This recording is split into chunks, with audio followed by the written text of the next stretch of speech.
પાઠ 27 ગુજરાતી વાક્યો. યુદ્ધમાં યોદ્ધાઓ લડે છે અને બાણોને મૂકે છે. તો યુદ્ધ માટે બે શબ્દ છે, સમર અને યુદ્ધ. એટલે સપ્તમી વિભક્તિ થશે કેમ કે આશ્રય સ્થાન છે. એટલે સમરે અથવા તો યુદ્ધે. કોણ લડે છે? યોદ્ધાઓ. તો યોદ્ધા હા, લડવા માટે યુદ્ધ ધાતુ છે તો યુદ્ધંતે.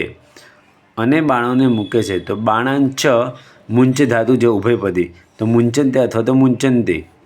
હે રાજા, દેવાલયો વિના તારા ગામો શોભતા નથી. તો સંબોધન વિભક્તિ છે તો અહીંયા આગળ હેન રૂપ દેવાલયાન વિના.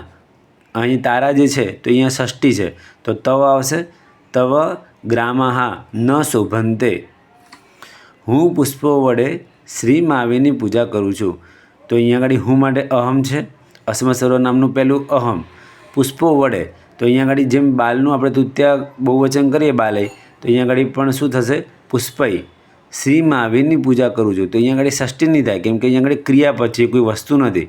એટલા માટે અહીંયા આગળ શ્રી મહાવીરમ પૂજયામી. હે વિનોદ, તારા બગીચામાં પુષ્પો છે કે નથી? તો અહીંયા સંબોધન છે તો અહીંયા આગળ હે વિનોદ તવ ઉદ્યાને. અહીંયા આગળ સપ્તમી છે, બગીચામાં છે ને એટલે અહીંયા આગળ આશ્રય સ્થાન છે. તવ ઉદ્યાને પુષ્પાણી, કેમ કે બહુવચન છે અહીંયા આગળ પ્રથમા બહુવચન, તો પુષ્પાણી સંતિ. વા ન, ચાકરો ભાર વહન કરે છે અને અન્ન મેળવે છે. કિંકરાહા ભારમ વહંતે. અન્નમ ચ લભંતે, કેમ કે મેળવવા માટે લભ ધાતુ છે તો લભંતે. બાકીના વાક્યો જેને ફાવે એ કરજો કોમેન્ટમાં. બાકી આપણે કાલે બીજા પાર્ટમાં જોઈએ.